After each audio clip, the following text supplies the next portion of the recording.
이번 이야기는 여러분들 진짜 미국에서 엄청 유명했던 이야기고, 에피소드 8개, 장장 7시간의 TV 시리즈로 방영이 됐던 실제 있었던 범죄 이야기예요. 더티 존이라고 7시간 에피소드를 1시간으로 단축해서 존과 데브라라는 두 커플의 이야기인데요. 먼저 데브라에 대해서 이야기를 해볼게요. 데브라 뉴엘은 당시 이제 59세였고요. 그녀는 캘리포니아에서 굉장히 성공한 여성 사업가였어요. 그녀는 인테리어 디자이너로 그녀의 커리어를 시작했는데 이 분야에서 감각이 굉장히 뛰어나서 수년 동안 명성을 이렇게 얻다가 엠브로시아라는 캘리포니아 얼바인의 자신만의 인테리어 회사를 차립니다. 이 여성이 감각만 있는 게 아니라 고객 관리도 너무 잘하고 또 이 데브라가 인간적으로도 굉장히 프렌들리하고 사람이 괜찮아서 주변 사람도 되게 많고 이 업계에서 30년 동안 있었는데 정말 사업이 승승장구를 해서 아주 큰 돈을 벌었어요. 그래서 이제 이쪽 업계에서 데브라에 대해서 모르는 사람이 없을 정도로 성공한 여성이었어요. 그래서 이 사진만 봐도 굉장히 이제 화려하시잖아요. 그래서 항상 이제 피부 관리도 받으시고 헤어 관리, 뭐 메이크업 이런 데 투자를 전혀 아끼지 않고 옷도 항상 명품만 입었어요. 까르띠에 액세서리에 구찌 구두, 힐 신고, 뭐 에르메스, 샤넬 가방, 집안부터 엄청 막 금수저는 아니었거든요. 정말 자수성가한 케이스예요. 그렇기 때문에 많이 벌고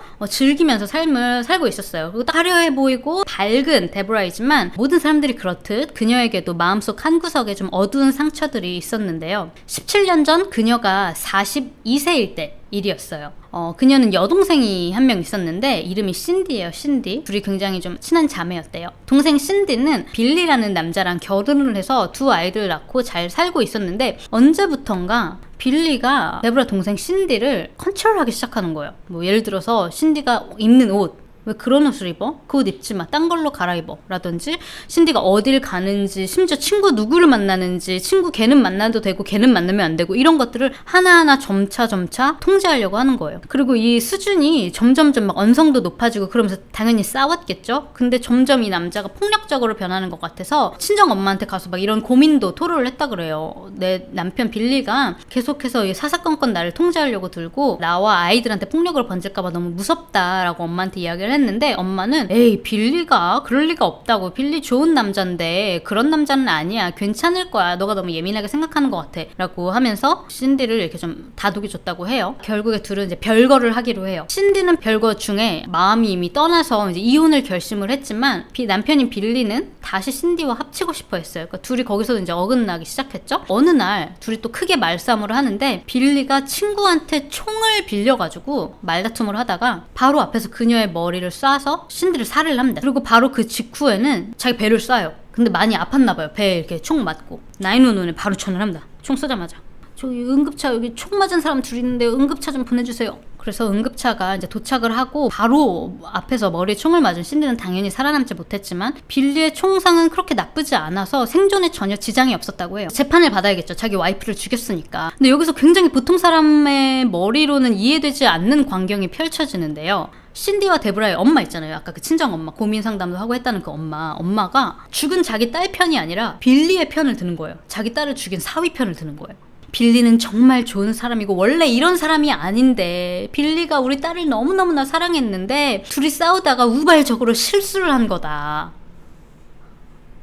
자기 친구한테 총을 빌려서 찾아간 거면 거의 맘먹고 찾아간 거 아니에요? 빌리의 편만 드는 것 뿐만이 아니라 거의 신디를 안 좋게까지 이야기하는 거예요. 죽은 자기 딸을 안 좋게 얘기하면서 이렇게 해서 빌리가 이렇게 화가 난 것 같다, 이렇게 원래 그런 사람이 아닌데 이렇게 스냅돼서 실수로 그렇게 총을 쏘게 된 것 같다. 빌리가 너무 어머님 제가 너무 죄송합니다 그랬더니 거기서 또 이제 어머니가 사위야, 나는 너를 용서했다, 너를 사랑한다, 걱정하지 말아라 라고 말을 했다고 해요. 자기 딸을 죽인 살인범 무슨 죽여도 너무 과격한가?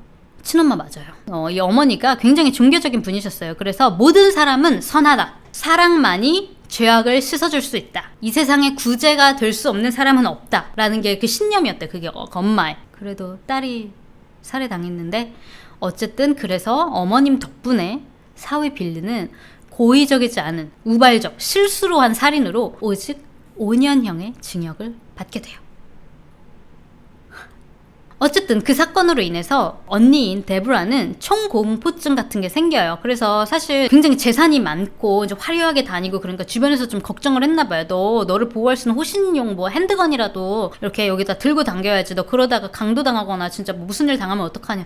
총 들고 다녀라라고 주변에서 그렇게 제안을 해도 자기는 동생 일 이후로 총을 되게 무서워하고 본인도 소지하는 거를 싫어했다고 합니다. 자, 그래서 다시 이제 데브라의 이야기로 돌아와서 59세에 그녀는 굉장히 사회적으로 이제 성공한 커리어 우먼이었지만 그녀의 결혼 생활은 커리어만큼 잘 풀리지는 않는 것 같았어요. 4번 결혼 후에 이제 이혼 후에 이제 다시 이제 돌싱녀가 된 상태였고 4명의 남편 사이에 4명의 자녀가 있었어요. 데브라가 여전히 자신의 이 풍족한 삶을 함께 나눌 수 있는 반쪽을 찾기를 간절히 원하고 있었어요. 보니까 요즘에 다들 온라인으로 남자친구 여자친구를 만나는 거예요. 거기서 만나서 막 결혼도 했다 그러고 막 썸머랑 미니기도 뭐 온라인으로 만났다고 하고 되게 무슨 주변에 해피엔딩이 되게 많은 것 같으니까 나도 한번 온라인 데이팅 한번 해볼까? 라는 생각에 또 중년들이 사용하는 그런 데이팅 앱이 또 따로 있나 봐요. 중년들의 데이팅 어플을 설치를 합니다. 그렇게 어플로 이제 몇몇의 남자들을 실제로 이제 만나봤대요. 애들이야, 여기서 Hi, how are you? 밀당하고 막 하다가 한번 만나볼까 했는데, 이제 중년끼리 이제 만나는 그것이니까, 일단 한번 만나서 한번 긴지 아닌지 봅시다 해가지고 일단 만나서 데이트를 막 많이 했나봐요.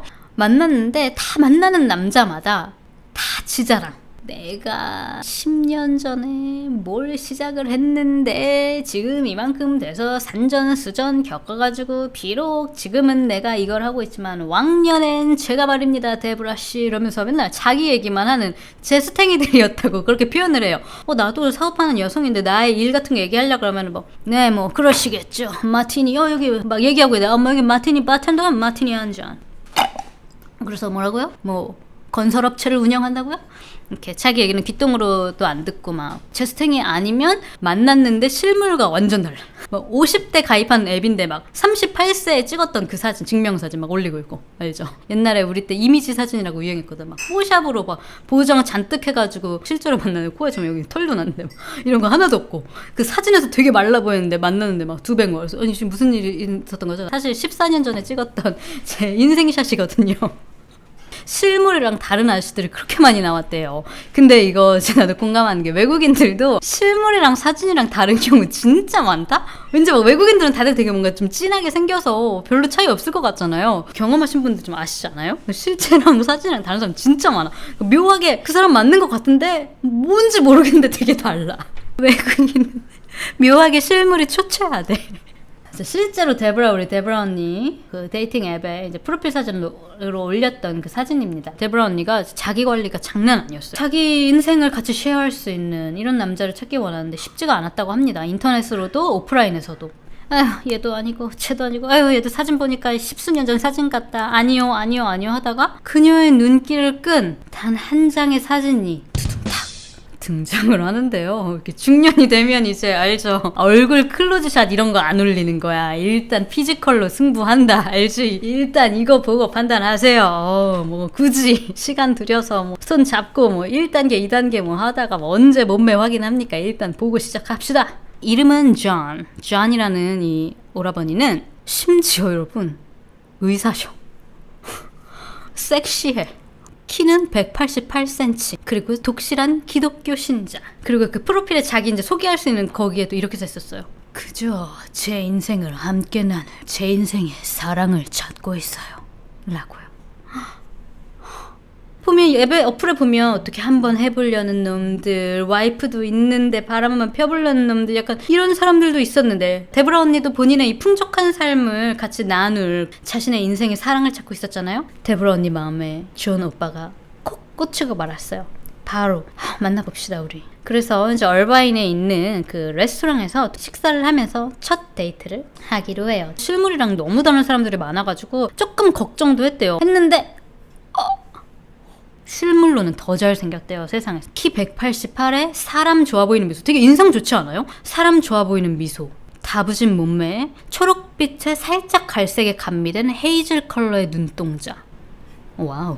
바로 데브라가 꿈에 그리던 완벽한 남자였어요. 잘생기기만 한 게 아니었어요. 하나하나 다 잘 경청해주고 맞장구 쳐주고 정말 그렇게 시작하신 거예요? 와 정말 사업수완도 좋으시고 정말 능력 있으시네요. 막 호응도 너무너무 잘해주고 심지어 본인도 의사인데 들어보니까 그냥 단순히 의사인 것뿐만이 아니라 과거에 수년 동안 이라크에서 자기가 원해서 일을 하기도 했고 자진해서 이분도 이제 돌싱남이었는데 뭐 아이가 둘이 있다고 했지만 아이들을 정말 사랑하는 좋은 아빠로 보였고 거기다가 캘리포니아의 뉴포트 비치와 팜스프링이라는 곳에 자기 자가 집도 몇 채가 있다고 하고 그러니까 재정적으로도 굉장히 이제 안정되고 사람도 좋고 이라크에서 이런 경험도 있고 그냥 올디너리한 남자가 아니고 굉장히 뭔가 스페셜한 남자인 거예요. 말도 잘하고 정말 말 그대로 완벽한 남자였어요. 그런데 데보라뿐만이 아니라 존도 데보라가 굉장히 마음에 들었나 봐요. 첫 데이트부터 당신은 내가 일평생 찾던 나의 잃어버린 반쪽인 것 같아요 하면서 막 등도 쓰담쓰담하고 막 손도 잡고 막 스윗한 말도 막 해주고 하니까 데보라 언니는 이제 외로웠잖아요. 본인은 이제 짝을 찾고 싶었던 데보라 언니는 그렇게 둘의 관계는 아주 빠르게 진전이 됐어요. 무려 단 3번째 데이트 때 존은 나 매일 아침 당신의 아름다운 얼굴을 보며 깨어나고 싶군요. 당신과 결혼하고 싶습니다. 라고 3번째 이게 사실 이게 뭐 어린 나이 막 치기에 어려서 막 본인의 양은 냄비 같은 이 감정에 어려서 막 이런 어린 나이 때는 뭐 이런 게 가능해도 사실 이 중년 나이가 들고 재혼도 쉽지 않은 데다가 3번째 데이트 때 사실 이렇게 하는 게 이게 쉽지 않은 거거든요 사실. 근데 데보라도 너무 좋았대요 그게. 저도요. 저도 당신과 결혼하고 싶어요. 좀 근데 존한테 수상적인 부분은 좀 있긴 있었어요. 물론 데보라에게는 아무것도 이상하지 않았지만요. 이상한 게 뭐였냐면 존이 그 병원에서 입는 이 스크럽을 보통은 뭐 출퇴근할 때 뭐 일 때문에 끝나고 뭐 잠깐 입는 뭐 이 정도지 사실 일 끝나고 뭐 쉬는 날이라든지 이런 때는 절대 입지 않거든요 보통은. 근데 존은 이 옷만 365일 일주일 내내 24시간 맨날 이 옷만 입는 거예요. 뭐 잠깐 점심 먹자 해서 나와도 이 옷을 입고 저녁 먹으러 가서 레스토랑에서 예약을 했는데 이 옷을 입고 있고 심지어 약간 좀 꾀죄죄하고 밑단이 막 다 해졌대요. 스크럽 원래 되게 깨끗해야 되잖아요. 그래서 왜 이렇게 맨날 스크럽을 입고 있냐 그러면 자기가 페이닥터기 때문에 내가 여기저기 캘리포니아 전역에 걸쳐서 산호세도 갔다가 얼바인도 갔다가 호출이 언제 올지 모르기 때문에 입고 있다고 이야기를 했대요. 한 번은 데이트한 지 한 몇 주 지났을 때 이제 기부 행사 있잖아요 여러분. 약간 그런 영화 같은 데서 많이 보신 거 있죠. 왜 미국 부자들이 막 드레스 반짝반짝 막 치장하고 막 이런 데 가는 기부 행사 있죠. 데보라가 가는 기부 행사가 있어서 이제 존을 초대를 했는데 거기는 정말 좀 막 돈 많은 사람들 오고 이런 모임이어서 되게 격식을 차리고 오는 자리였대요. 다들 턱시도 입고 런웨이 패션쇼에서 봤을 것 같은 그런 막 드레스 입고 오는 그런 자리였어요. 근데 거기에 약속 시간이 지나도 존이 안 오더니 거의 막 1시간이 지나서 막 헐레일도 땀을 흘리면서 왔는데 어떤 자리인지 충분히 이야기를 했는데도 불구하고 또 수술 그 뭐 턱시도가 아니라 스크럽을 입고 등장을 한 거예요. 그래서 이제 데보라가 너무 당황했어요. 뭐야 이게 이걸 입고 오면 어떡해 왜 이렇게 또 늦었어. 정말 데보라 너무 미안하다고. 내가 지금 핸드폰도 잃어버렸고 너한테 연락 못 온다고 말을 할 수 있는 상황도 아니었고 제가 갑자기 수술이 잡혔는데 늦어가지고 헐레벌떡 왔다. 지금 막 옷을 챙기고 뭐 이럴 정신이 너무 바빠가지고 옷을 미처 갈아입지 못했다고 하면 난 도대체 무슨 화장실에서 옷 갈아입는데 뭐 5분 걸리나요 남자들? 잘 모르겠어요. 근데 정말 마치 갖고 있는 옷이 마치 스크럽 한 벌인 것 마냥 항상 이 옷만 입었대요. 그렇지만 존에게 홀딱 빠진 이 데보라는 이런 것도 뭐 이상하다고 생각이 안 됐고 정말 역시 성공한 남자들은 의상에 별로 신경을 쓰지 않는다니까 매력적인 남자야. 뭐 그래 잘됐다. 내 친구들한테 아주 의사라고 자랑하자 이러면서 하호호 춤도 추고 수술복 입고 막 사람들 막 다 쳐다보는데 막 그랬다고 합니다. 자랑스러웠대요. 그래도 당시 데보라는 첫째 딸인 24살의 딸 제클린과 함께 캘리포니아의 엄청 고급 펜트하우스에서 둘이 살고 있었어요. 근데 이 첫째 딸인 제클린은 처음 존을 보자마자 못마땅해 했다고 해요. 엄마 제발 저 홈레스 같은 사람 저 남자 좀 우리 집에 데리고 오지 말라고 그렇게 이야기를 했다고 해요. 자 그럼 이 의문의 남성 훈훈한 외모에 심지어 의사 완벽해 보이는 이 남자 도대체 누구일까요? 이 남자의 본명은 존 미헨이었어요. 존 미헨은 풍족한 가정에서 자라지 못했어요. 오히려 그 반대라고 이야기를 해야 될 것 같아요. 아빠는 오랫동안 캘리포니아에서 유명한 사기꾼이었고요. 그런 아버지 밑에서 누나 둘과 함께 자랐습니다. 아주 어린 나이부터 존과 아빠 그리고 누나들이 사기를 치는 걸로 버는 돈이 그 집의 수입의 전부였어요. 예를 들면 도로에서 달리는 차에 어린 존이 뛰어들어서 다리 하나 부서지고 팔 하나 부러지고 이렇게 해서 보험금을 받아내는 보험 사기라든지, 아빠랑 막 이렇게 밥을 먹으러 가요. 외식하러 레스토랑에 가서는 음식을 시켜요. 아들아 맛있게 먹어라. 그러면 입에 음식을 넣고 주머니에 준비해왔던 깨진 유리 조각을 입에 넣는 거야. 그럼 와그작 맛있네. 명란김. 그럼 입에서 다 막 상처가 나서 피가 줄줄 나겠죠? 그러면 이제 아빠가 여기야! 도대체 음식을 어떻게 내왔길래 내 입에서 피가 철철 나는 거 보세요. 도대체 여기 왜 깨진 유리 조각? 당신들 미쳤습니까? 정말 고소당하고 싶어서 작정했어요? 그러면서 그런 동네 레스토랑들 돌아다니면서 돈 뜯어내기. 그리고 심지어 마약까지. 그래서 어린 존도 어릴 때부터 아빠 손에 이끌려서 마약을 하고 또 마약을 팔기도 했어요. 그렇게 자란 존은 의대가 아니라 애리조나에 있는 미대에 갑니다. 대학 시절 때부터 붙여진 별명이 더티 존이라고 해요. 대학생 때부터 너무 사람이 환칠하니 잘생기고 말도 잘하고 언변도 좋고 이러니까 어떤 여자든지, 진짜 이 존이 마음 먹으면 정말 어떤 여자든지 다 넘어온다. 그리고 막 이 여자도 만나고 저 여자도 만나고 정말 어떤 여자든지 꼬실 수 있는 거죠. 그래서 어쨌든 그때 붙여진 별명이 바로 더티 존이었습니다. 바로 넷플릭스 쇼 이름이기도 하고요. 그러다가 마취 간호사인 타냐라는 여성을 바에서 만나서 결혼을 하게 돼요. 그 미국에서 마취 간호사는 이제 CRNA라고 존경받는 직업이에요. 수술하기 전에 환자들한테 이제 마취해주고 깨어날 때까지 이제 같이 기다려주고 이런 역할을 하는 거예요. 진짜 의사 못지않게 공부하는 기간도 굉장히 길고 실습하는 기간도 굉장히 길고 수입도 굉장히 높고, 그 타냐를 보면서 자기도 마취 간호사가 되고 싶다. 그래서 타냐를 따라서 타냐가 갔던 학교에 들어가서 공부도 하고 그녀가 다니던 병원에서 일도 하고, 근데 이 학교부터 그 병원까지 다 타냐가 다 뒷바라지 해주고 추천서도 다 넣어주고, 그 담당자 만나서 우리 남편 붙여달라고, 정말 잘할 수 있다, 정말 똑똑한 사람이에요, 경험은 없지만, 이렇게 해서 타냐처럼 존도 마취 간호사가 됩니다. 연봉이 간호사 중에 최고래요. 예. 근데 그렇게 학위와 직업을 가진 이후부터 존이 그녀에게 갑작스럽게 쌀쌀맞게 굴기 시작해요. 감정 기복도 맨날 이랬다가 저랬다가 롤러코스터처럼 이렇게 하고, 그때가 결혼 10년 차쯤이었는데 심지어 타냐는 존이 바람을 피고 있다는 것까지 알고 됩니다. 결혼식에도 타냐는 존의 가족을 한 번도 본 적이 없었고요. 10년 동안 애 둘을 낳고 사는 동안에도 존의 가족을 한 번도 본 적이 없었다고 해요. 존이 말하기를 우리 가족은 완전 마약쟁이에 제정신이 아닌 사람이기 때문에 나는 연락을 끊은 지 오래됐고 우리 곁에 있어봤자 좋을 영향이 하나도 없다. 그렇기 때문에 나는 가족들 만나지 않는다라고 해서 그래도 아이들도 낳고 했는데 인사드리면 어떨까 랄 때마다 막 절대 안 된다고, 그런 생각도 하지 말라고 그렇게 항상 했대요. 근데 이제 타냐가 바람을 핀다는 걸 알게 된 이후부터 뭔가 있다. 그래서 약간 본능적으로 시어머니의 연락처를 막 찾아보게 돼요. 그리고 시어머니를 찾아서 연락을 합니다. 근데 알고 보니까 자기가 알고 있던 남편의 이름도 나이도 직업도 다 거짓이었다는 거를 시어머니와 이야기하면서 알게 돼요. 시어머니가 그러는 거예요. 아이고 존이 어릴 때 마약 때문에 일이 많았는데 요즘에는 좀 괜찮니? 그거 끊겠다 어쩐다 하더니 마약은 좀 끊었니? 타냐는 10년 동안 남편이 마약을 하는 사람이라고는 생각도 하지 못했어요. 심지어 마약을 판매했다는 이력 전과까지 있다는 걸 알게 되고 타냐 갑자기 등골이 싸늘해지는 걸 느껴요. 왜냐면 그 전부터 왠지 존이 이렇게 막 오락가락 하는 게 제정신이 아닌 것 같다고 생각이 들었거든요. 근데 마취 간호사라면 이런 약 같은 거를 잘 간수해야 되고 잘 이렇게 통제해야 되는데 마약범이라면 정말 큰일 나는 거거든요. 자기 때문에 이 필드에서 일하게 됐는데 만약에 이 남자가 그런 일을 했다면 정말 이거는 큰일이고 아이에 대한 양육권 자기조차 잃을 수 있다고 생각이 돼서 집을 막 수색을 하기 시작해요. 몰래.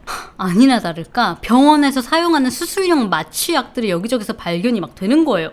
이거 집에 가지고 오면 절대 안 되는 거거든. 이거 직업적 윤리 법에 저촉되는 거거든. 그래가지고 기겁을 하고 타냐가 바로 경찰에 신고합니다. 나는 연관이 없다. 아이는 자기가 키워야 될 거 아니에요. 그래서 경찰들이 집을 수색을 막 해니까 차고에서 여러분 6가지 다른 약물들이 꽉꽉 찬 40여 개 박스가 발견이 됐다고요. 수년 동안 병원에서 일하면서 그 약들을 막 빼돌려가지고 자기가 맞던지 뭐 팔던지 이렇게 한 거예요. 근데 그것뿐만 아니라 이거에 대해서 더 알아보니까 이 병원에서 같이 일하는 사람들 증언이 존이 허리춤에 총을 차고 출근하는 걸 봤다. 봤다. 총을 차고 병원에서 근무를 했다 하는 사람도 있었고, 또 어떤 사람은 이 마취 환자에게 이 약을 투여해야 되는데 그거를 투여하지 않고 그 원래 투여해야 되는 걸 자기 주머니에 넣어서 다른 약을 투여하는 걸 내가 봤다. 근데 내가 무서워서 막 총을 차고 막 출근한다고 하니까 무서워서 그동안 얘기를 못했다라는 여러 증언들을 받게 돼요. 당연히 이제 경찰들은 이 존 미엔이라는 남자를 이제 쫓아갔겠죠. 존 미엔은 이제 순순히 체포되지 않고 애랑 엄마랑 버리고 그냥 도망을 갑니다. 그리고 며칠 후에 결국 경찰의 추적 끝에 미시건의 한 호텔에서 완전 약들에 둘러싸여서 팔에는 그 주사기를 꽂고 의식을 잃은 채로 발견됩니다. 그래서 경찰들이 이제 앰뷸런스를 불러서 앰뷸런스로 이송하던 중에 링겔을 뽑고 앰뷸런스 안에 있던 그 구급대원을 막 때리고 문을 열고 달리는 앰뷸런스 안에서 도망쳐요. 보통 사람이 아니죠. 왜 알죠? 근데 어릴 때부터 아빠랑 같이 막 교통사고 막 사기 막 이런 거 하고 있잖아. 달리는 차도 무섭지 않았나 봐. 어쨌든 결국 붙잡혀서 6년 징역을 받는데요. 모범수로 생활해서 17개월은 2004년에 풀려나게 됩니다. 근데 그 교도소에 있었던 사람들의 증언에 따르면 진짜 이 언변 그리고 뭐라 하죠? 사람들 뭐랄까 조종하는 이런 능력이 진짜 보통 사람이 아니었다고 6년 징역을 17개월로 줄여서 2004년에 나오게 되고요. 그로부터 10년 2014년에 또 감옥에 가게 되는데요. 뇌수술을 받았던 여자 환자가 있었는데 그 여자한테 약간 추파를 좀 던졌나 봐요. 근데 사귄 지 얼마 되지 않아가지고 이 존이 이 여자의 가족이 엄청난 밀리언에 막 부자라는 걸 알게 된 거예요. 그 이후로 갑자기 이 여자한테 전 남편으로부터 생활비를 더 받으려면 네 재산을 숨기는 게 좋지 않겠냐면서 만난 지 얼마 되지도 않는데 자기 계좌로 네 재산을 다 이체하라고 했대요. 근데 그때부터 갑자기 아니 이 자식이 갑자기 우리 부모님에 대해서 알더니 갑자기 내 재산을 네 계좌에 옮기라고? 이상한 놈 이런 놈이 다 있어? 이러고 연락을 끊고 이제 잠수를 타니까 이 여자한테 막 협박 편지를 죽여버린다고 빨리 연락 받으라고 빨리 돈 보내라고 막 협박 편지를 보내고 그 여자분의 친구들하고 가족들한테 그 둘만의 그런 사적인 사진들 있잖아요. 이런 걸 다 전송을 한 거예요. 이 여자가 연락을 안 받으니까.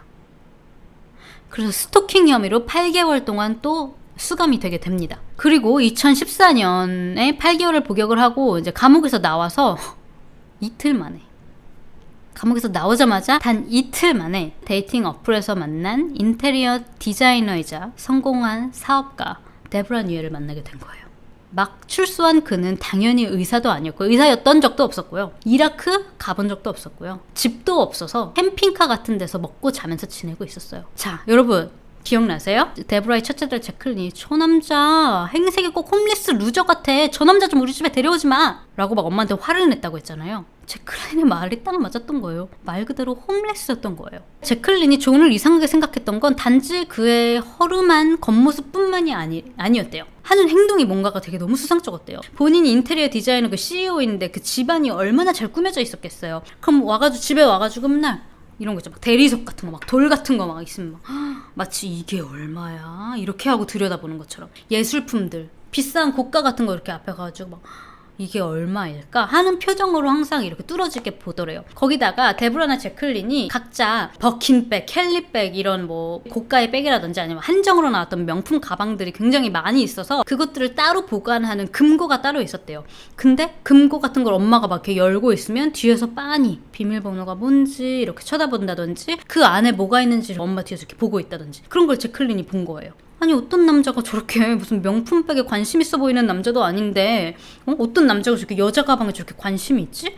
하고 그런 부분들 굉장히 이상하게 생각했다고 합니다, 딸이. 근데 이제 엄마인 데브라 입장에서는 존이 너무 멋진 남자거든요. 사회적으로도 성공하고 능력 있고. 거기다가 제클린은 그 전부터 항상 본인이 사귀는 남자친구들 막 되게 이상해, 마음에 안 들어, 뭐 어때? 되게 탐탁지 않아 하고 저 원래 좀 까칠한 성격이라고 생각했기 때문에 엄마는 그냥 얘 또 시작이구나 라고 생각을 했어요. 이 틈을 타서 이제 존은 데브라한테 자꾸 제클린이 우리 집에 오지 말라고 그러고 막 오면 틱틱대니까 이참에 우리 둘이 따로 살면 어떨까? 내 생각엔 제클린이 널 질투하는 것 같은데 이 좋은 펜트하우스를 제클린이 혼자 쓰면 네 딸도 더 행복할 거야. 그리고 우리 둘이 살면 더 행복하지 않겠어?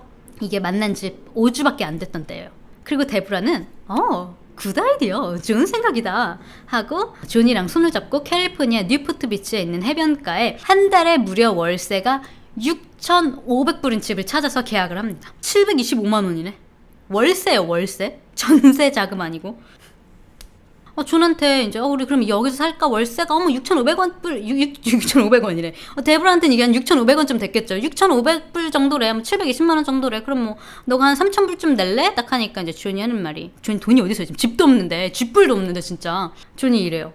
저 내가 반을 지금 내고 싶은데 지금 당장은 내가 아이들 양육비로 모든 돈이 나오고 있어. 내 전부인이 정말 악질 중에 악질이었거든. 전부인 생활비에 애들 양육비에 지금 또 내가 세금 문제가 있어가지고 나 돈을 낼 수도 없고 계약서에 내 이름을 올릴 수도 없다. 진짜 미안하다. 어떡하지? 아니 애초에 같이 살던 얘기 왜 하는 거야? 쥐뿔도 없으면서. 또 데브라는 또 알죠. 요즘 왕언니 또 그래? 야, 그럼 됐어. 내가 다 낼게. 1년치 월세 거의 8천만 원을 그냥 현금으로 쿨하게 데브라가 내요. 1년치. 사랑이 뭐길래. 에? 근데 와가지고 이제 짐 이렇게 옮겨보니까 옷장에 옷이 하나도 없더래요. 옷은 너 왜 이렇게 옷이 없어? 어쩐지 너 맨날 스스로만 입고 다니더니 옷이 다 어디 갔어? 그랬더니 나도 왕년에는 멋쟁이였는데 말이야. 내가 이라크에서 다 도난 당해버렸어. 근데 뭐 이제는 혼자도 되고 뭐 옷 살 시간도 없고 뭐 이런 난센스도 없고 그래서 뭐 딱히 옷장을 채울 시간이 없었네. 데브라는 이제 자기의 그 사회적인 이런 명성도 있고 격식이 있어야 된다고 생각했어요. 본인이랑 이제 어울리려면 백화점 가가지고 싹 다 존의 옷장을 다 이제 명품 스트 이런 걸로 다 이제 채워줬대요. 나 데브라 언니한테 시집 가고 싶다.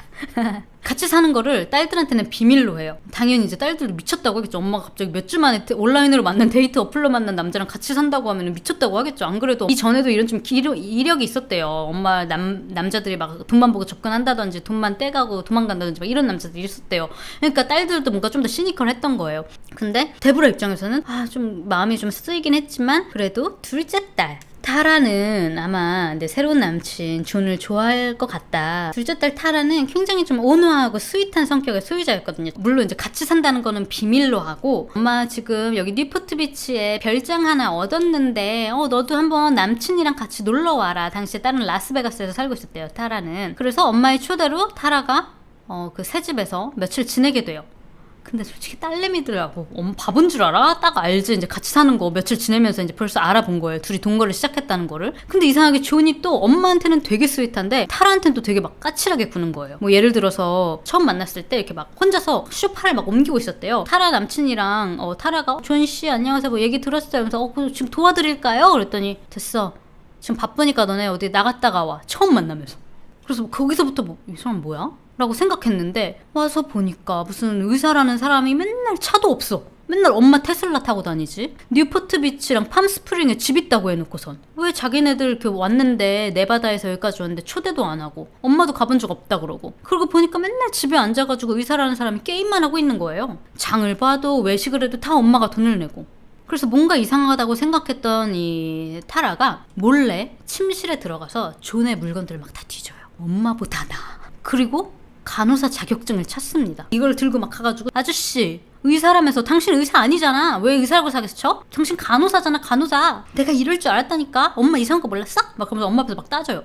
그랬는데 그 존이 자기 물건을 잡고 있는 그 손을 보고 길길이 날뛰어대. 미쳤냐고 너 뭔데 남의 물건에 손을 대? 너 제정신이야? 막 이러면서 내가 왜 나 자신을 닥터 존이라고 부르는 이유는 난 의대를 졸업했기 때문이야. 그래 맞아. 난 마취과 간호 라이선스도 있고 의대도 졸업했어. 그러니까 난 마취과 간호사면서 의사이기도 한 거지. 처음 본 애한테 막 막말하고 막 소리를 지른 거예요. 근데 딸 입장에서 아니 그리고 상식적으로 사실 몇 주밖에 이제 데이트한 지 뭐 3, 4주 한 달도 안 된 남자가 내 딸 자식한테 그렇게 막말하면서 못돼 먹은 자식이라고 막 욕을 하면은 솔직히 엄마 입장에서 제정신이야? 너 꺼져 라고 하는 게 좀 맞잖아요. 근데 엄마는 그렇게 막 길길이 날뛰는 존을 말리지도 않고 그냥 딸이 열받아서 나갈 때까지 그냥 가만히 서 있었대요. 그래서 나중에 이제 타라가 이야기하기를 마치 자기 엄마가 내가 아니라 지금 몇 주밖에 알지 못한 이 남자를 선택한 것 같아서 너무 마음이 아팠다고 합니다.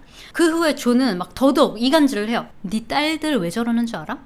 널 질투해서 그래. 쟤네들이 너가 행복하길 원하는 것 같아? 봐봐, 쟤네는 저렇게 너처럼 성공하지도 못했고 자기 엄마 돈으로 사는 주제에 쟤네들이 원하는 건 네가 행복한 게 아니라 그냥 네가 빨리 죽어서 네 유산 상속하는 그것만 원하는 거야 하면서 가스라이팅을 합니다. 어느 날 데보라가 비즈니스 미팅이 있어서 라스베가스로 가게 됐는데 나도 따라가면 안 돼? 나도 라스베가스 가보고 싶어. 그래서 둘이 같이 갔대요. 그리고는 그날 밤 술을 진탕 먹고 2014년 12월 둘이 알게 된 지 2달도 안 된 이 시점에 둘은 딴딴따단 라스베가스에선 24시간 그냥 그 시청 같은 데서 그냥 결혼할 수 있거든요. 결혼을 해요. 갑자기 술 먹고 짠, 너무 행복해 보이죠? 라스베가스에서의 막 결혼을 마친 둘의 행복한 모습입니다. 그리고 라스베가스에서 결혼식을 올리고 집에 돌아왔는데 이상한 일이 하나 발생해요. 어느 날 그냥 둘이서 산책을 하고 딱 집에 돌아왔는데 머리가 푹 젖은 여자가 거실에 앉아서 데브라 옷장에 있던 하얀색 옷을 머리부터 발끝까지 차려입고는 성경책을 들고 앉아있더래요. 그래서 너무 황당해서 누구세요? 그랬더니 안녕하세요. 정말 예쁘시네요 하면서 막 이상한 소리를 했대요. 저는 그 여자를 보자마자 바로 뒤로 손을 제압을 하고 경찰 빨리 부르라고. 그래서 경찰이 와서 그 여자를 이제 데려가요. 아마 동네 노숙자거나 좀 약에 취한 사람이겠거니 그냥 하고 따로 처벌은 하지 않았다고 해요, 데보라가. 근데 그 사건 이후로 존은 야, 너 안 되겠다. 너 이렇게 성공하고 이렇게 집안에 이렇게 고가품도 많은데 너한테 앞으로 신변에 무슨 일이 생길지 모르니까 우리 집 그리고 너 사무실에까지 다 카메라를 설치하자, 여기저기. 그리고 너는 기계 같은 거 잘 모르니까 내가 다 설치해주고 내가 다 관리할게, 걱정하지 마 하면서 이제 그녀의 일거수일투족을 카메라, 그 핸드폰 앱으로 다 볼 수 있게 됐어요. 나중에 후에 경찰은 그 이상한 여자도 아마 존이 매수했던 사람이었을 거라고 의심을 해요. 왜냐면 어떻게 들어왔는지가 미스터리였거든. 딸들 말고도 이제 가족들 있잖아요. 뭐 엄마도 있었고 친정엄마 얘기도 나왔고 했었는데, 자 그럼 다른 가족들은 존에 대해서 어떻게 생각을 할까요? 데브라의 엄마는 존이 너무너무 괜찮았대. 당연히 어머 얘 너에게 딱이다, 얘 어머 사람이 너무 괜찮다. 그리고 데브라 딸들이 이제 손녀들이 할머니한테 와가지고 할머니 저 이상한 저 존이라는 저 남자, 엄마 새 남자친구 정말 너무 이상해요, 의사 같지도 않고 수상한 점이 한두 개가 아니에요 막 그렇게까지 얘기를 했는데, 할머니는 오히려 아이들한테 내가 보니까 아주 신앙심도 깊고 너무너무 괜찮은 젊은 청년이더만 너희들 도대체 엄마한테 왜 그러니 하면서 오히려 존의 편을 들어줬다고 합니다. 그리고 또 이제 아까 살해당한 데브라의 여동생 신디에게 자식이 있었다고 했잖아요. 거기 이제 아들이 이제 셰드라는 아들이 있었는데, 데브라에게는 조카죠. 이제 이 집안의 이제 유일한 남자예요. 데브라랑은 거의 엄마와 아들처럼 이렇게 지냈다고 해요. 굉장히 둘이 가까웠다고 합니다. 처음에 셰드는 존이 굉장히 유쾌한 남자라고 생각을 했대요. 되게 재밌고 말도 잘하고 의사에다가 괜찮은 것 같다라고 생각을 했는데, 그러던 중에 어느 날 점심을 먹다가 갑자기 존이 제클린 그 첫째 딸 뒷담을 막 하더래요. 걔 완전히 버르장머리 없는 애야. 그러면서 이런 말을 해요. I could take her out from 1,000 yards. 이런 말을 했대요. take 누구 out, 이게 무슨 말이냐면 약간 슬랭 같은 걸로 죽여버린다, 파괴해버린다, 이런 말이에요. 뭔 말이냐면 몇 미터 밖에서도 내가 얘 총으로 쏴서 죽일 수 있다는 얘기거든요. 근데 이게 진짜 완전 미친 게, 셰드의 엄마가 총에 맞아서 살해당했잖아요. 그거에 대해서 이 존도 알고 있었거든요. 근데 그런 일을 당한 사람 앞에서 아무리 농담이라도 하는 게 아니잖아요. 그 완전 갑분싸가 돼가지고 뭐라고? 잘못 말한 거 아니야? 라고 했는데, 옆에서 데브라는 자기 딸에 대해서 야 내가 네 딸 몇 미터 밖에서도 총으로 쏴서 죽여버릴 수도 있어. 그 얘기를 듣고 데브라는 막 웃었대. 막 아 뭐야 이러면서.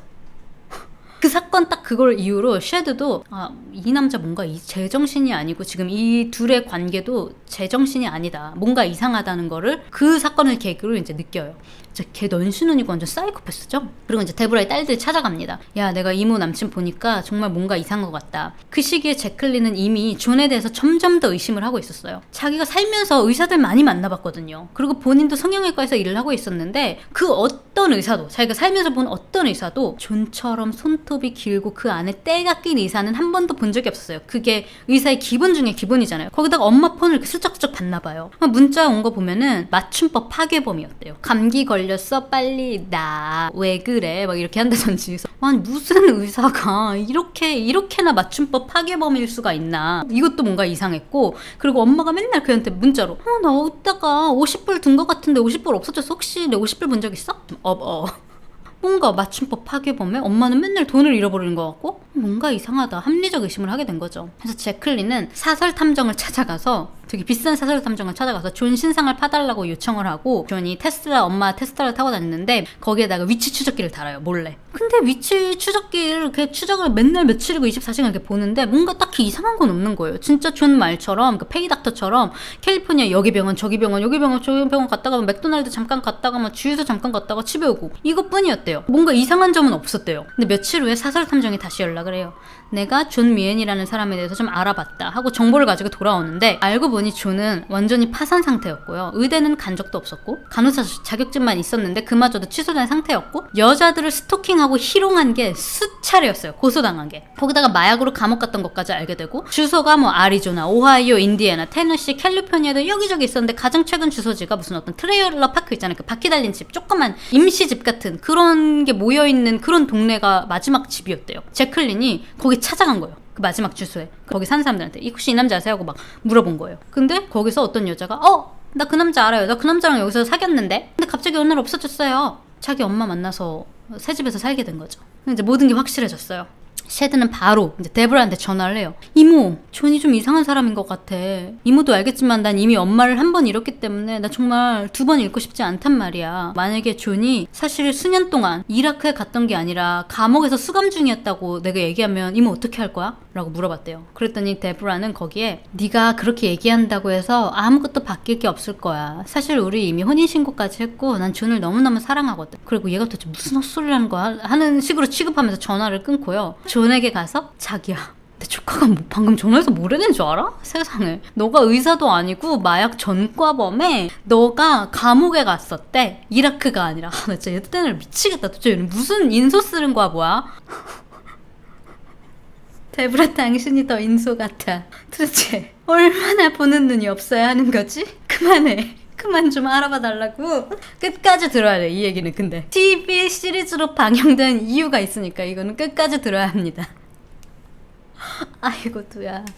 그 얘기를 듣고 존은 진짜 완전 길기를 날 때 미친놈 아니냐면서. 그리고 셰드한테 문자로 야 이 새끼야, 너 한 번만 더 우리 사이 방해하고 있지도 않은 사실로 입 나불대면 너 가만히 안 둔다. 네 이모랑 결혼한 사이인 거 알지? 이제 네 이모부라고. 너 한 번만 더 우리 집에 찾아오면 경찰에 신고해서 접근 금지령 내릴 줄 알아. 다시는 우리 집 앞 근처에 얼씬도 하지 마. 라고 하고 데브라는 옆에서 그렇게 왜 저러는 거야. 그리고 며칠이 흘러서 존 앞으로 우편물이 하나가 와요. 근데 보내준 주소가 교도소인 거예요. 오렌지 카운티에. 데브라가 웬 교도소에서 존한테 우리 남편은 의사이니까 교도소랑은 볼 일이 없을 텐데 하고 봉투를 뜯어서 딱 읽어보려고 하는 순간 거머리 기생충 같은 놈이 찔른 거예요. 주차장은 피범벅이 됐고요. 여러분 잊지 말으셔야 될 게 이거 범죄 이야기예요. 그냥 한 명의 고구마 이야기가 아닙니다.